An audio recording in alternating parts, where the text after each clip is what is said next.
வணக்கம். கள்ளக்குறிச்சி மாவட்டத்திலேருந்து இயற்கை விவசாயி சுமதி பேசுகிறேன்.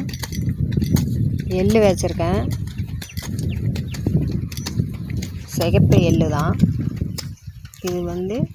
நெல்லங்காட்டு சிவன் சம்பாவிலேயே நெல்லங்காட்டிலே அப்படியே விதைச்சி விட்டு தண்ணி விட்டோம். பவர் டில்லரில் அப்படியே மறுக்கி விட்டு வண்டி போகிறதுக்கு வழி இல்லைன்னு சொல்லிட்டு இதெல்லாம் வெட்டியாச்சு. 1-2 தான் வெட்டியிருக்காங்க. இங்கே இன்னும் கொஞ்சம் தான் இருக்குது. இதெல்லாம் வெட்டியாச்சு. கொஞ்சம் இருக்குது, வெட்டிகிட்ருக்காங்க. இது எப்படி வரும் என்னன்னு தெரியல. இந்த ஃபஸ்ட் டைமு எல்லாம் நெல்லங்கட்டை மாதிரியே இருக்குது. அப்போலாம் நெல்லங்கட்டையில் எப்படி வரும்னு தெரியல. ஃபஸ்ட் டைமாக நெல்லங்கட்டையில் வச்சுருக்கேன்.